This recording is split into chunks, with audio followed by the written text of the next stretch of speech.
छत्तीसगढ़ के राजनांदगांव में 2 दिसंबर की रात लगभग 1:30 बजे मेडिकल कॉलेज अस्पताल के आईसीयू वार्ड में ऑक्सीजन का वाल्व खोलते समय सिलेंडर का फ्लो मीटर फट जाने से अधिक मात्रा में गैस का रिसाव होने लगा।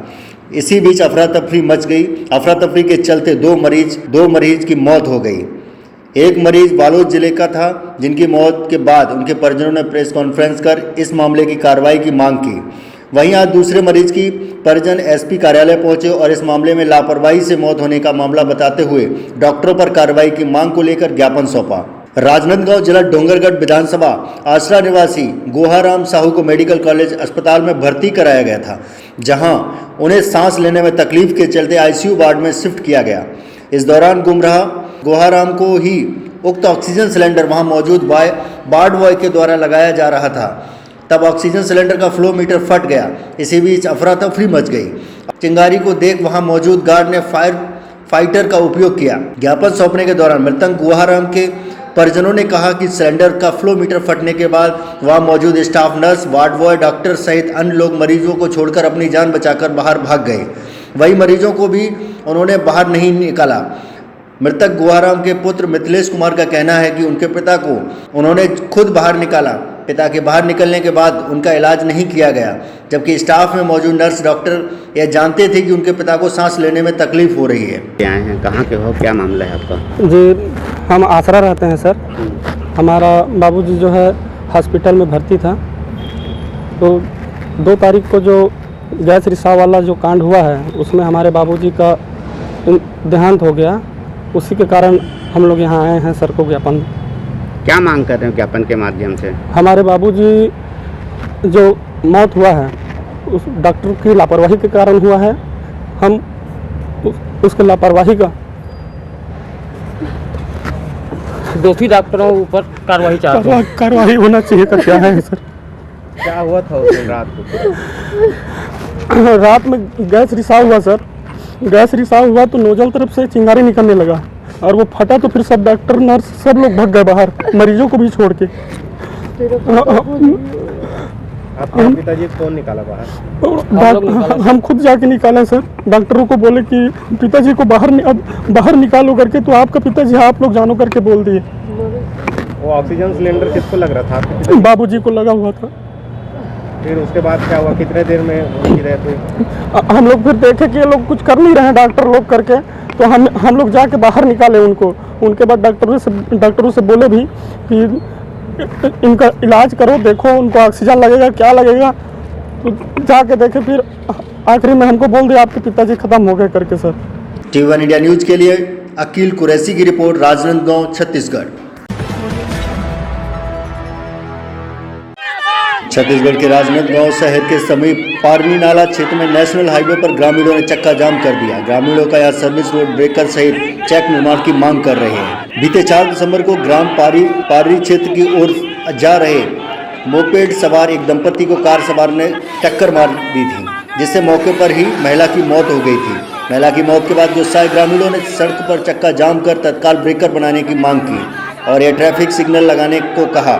इसके बाद ग्रामीणों को आश्वासन देकर चक्का जाम खत्म कराया गया था। ग्रामीणों ने चेतावनी दी थी कि लगभग 10 दिनों के भीतर उनकी मांग को पूरी नहीं होने पर वे उग्र आंदोलन करते हुए चक्का जाम करेंगे, जिसको लेकर ग्रामीणों ने शनिवार को रात गांव में बैठक की और सभी घर से 2-4 लोगों को चक्का जाम के लिए आमंत्रित किया गया। जिसके बाद आज दोपहर सैकड़ों की संख्या में ग्रामीण नेशनल हाईवे पर रैली की शक्ल में पहुंचकर सड़क पर बैठकर चक्का जाम कर दिया। ग्रामीणों ने तत्काल सर्विस रोड निर्माण का कार्य शुरू करने, ब्रेकर बनाने और डिवाइडर को काटकर चेक बनाकर ट्रैफिक सिग्नल लगाने की मांग कर रहे हैं। वर्तमान में पानी नाला के समीप से रॉन्ग साइड होकर ग्रामीणों को चलना पड़ता है।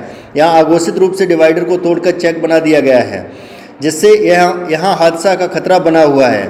इसी टूटे डिवाइडर को पार करते समय मोपेड सवार दंपति को कार की ठोकर लगी थी और महिला की मौत हो गई थी। बहरहाल देखना होगा कि जिम्मेदार अधिकारी इस पर अंकुश कब तक लगा पाते हैं। TV1 इंडिया न्यूज के लिए अकील कुरैशी की रिपोर्ट, राजनांदगांव, छत्तीसगढ़।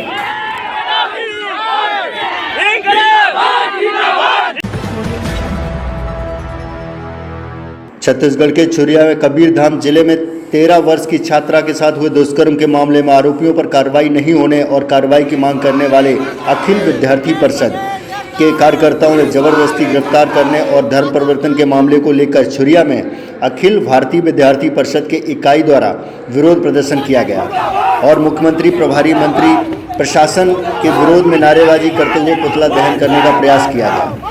अखिल भारतीय विद्यार्थी परिषद के द्वारा नगर पंचायत छुरिया शहर के चौक में सड़क के बीचों बीच विरोध प्रदर्शन किया गया।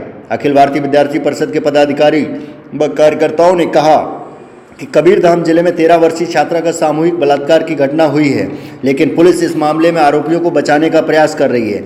वही आरोपियों की गिरफ्तारी की मांग कर रहे अखिल भारतीय विद्यार्थी परिषद के पदाधिकारी व कार्यकर्ताओं की गिरफ्तारी की गई है, जिसका वे विरोध कर रहे हैं और दुष्कर्म के मामले में आरोपियों को कड़ी से कड़ी सजा देने की मांग कर रहे हैं। अखिल भारतीय विद्यार्थी परिषद के द्वारा मुख्य चौक में मुख्यमंत्री भूपेश बघेल व जिले के प्रभारी मंत्री मोहम्मद अकबर का पुतला दहन करने का प्रयास किया गया। विद्यार्थी परिषद के छात्र एक पुतले का मुख्यमंत्री की तस्वीर लगाकर लाए, लेकिन पहले से ही मौजूद पुलिस ने विद्यार्थी परिषद के छात्रों से उक्त पुतला छीनने का प्रयास किया, लेकिन संख्या बल और झुमा झटकी के बीच मुख्यमंत्री के पुतले को दहन करने में विद्यार्थी परिषद के छात्र सफल रहे। वहीं अपने राजनीतिक फायदे के लिए अपने आप को बार बार कांग्रेसी बताने वाले कार्यकर्ता पदाधिकारी और ना ही नेता अपने मुख्यमंत्री का पुतला जलने से बचाने का प्रयास करते दिखे। इससे कहीं न कहीं कांग्रेस की निष्क्रियता देखने को मिली। TV1 इंडिया न्यूज के लिए अकील कुरैशी की रिपोर्ट, छत्तीसगढ़। भूपेश बघेल डरता है, पुलिस को आगे करता है, माता माता की जय।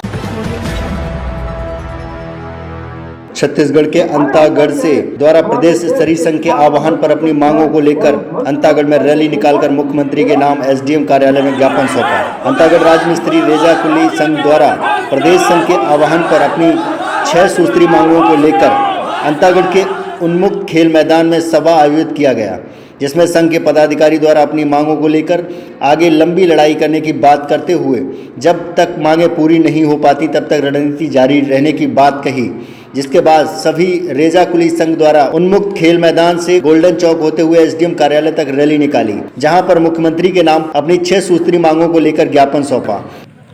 आज 14 दिसंबर है। पूरे देश में मजदूर और किसानों की हक के लिए पूरे देश में लड़ाई हो रही है। तहसीलों के सामने, SDM के सामने, जिला मुख्यालय के सामने, राज्य मुख्यालय के सामने और केंद्र मुख्यालय के सामने। और आप लोग मीडिया के लोग हो, आप जानते ही हो।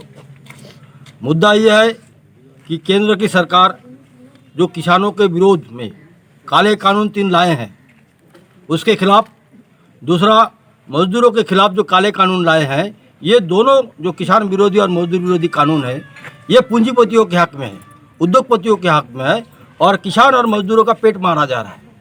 इसके पक्ष में, किसान और मजदूरों के पक्ष में आज देश भर में 6000 किसान संगठन, 12 केंद्रीय मजदूर संगठनों ने आज का इस आंदोलन का आह्वान किया है।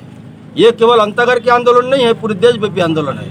पूरे देश में ये आंदोलन चल रहा है। रैली प्रदर्शन हुई, जिसमें सभी आसपास के मजदूर रैली प्रदर्शन में चढ़ बढ़ के सहयोग करी। और एमे हमार भाजपा सरकार रहे या कांग्रेस सरकार रहे, दोनों से प्रेम पूर्वक मांग है कि जतिक हमार योजना बंद करी से सरकार है, चाहे भूपेश सरकार बंद करे, चाहे कांग्रेस सरकार बंद करे, चाहे भाजपा सरकार बंद करे, वो मांग हमला चाहिए। और मजदूर के जितना भी हक है वो ना भूपेश सरकार रहे या बीजेपी सरकार रहे, वो हमला दे दे। और केंद्र सरकार एवं राज्य सरकार दोनों से अपनी मांग पूर्ण करने की अपील किया गया। TV1 इंडिया न्यूज के लिए विजय साहू की रिपोर्ट, कांकेर, छत्तीसगढ़।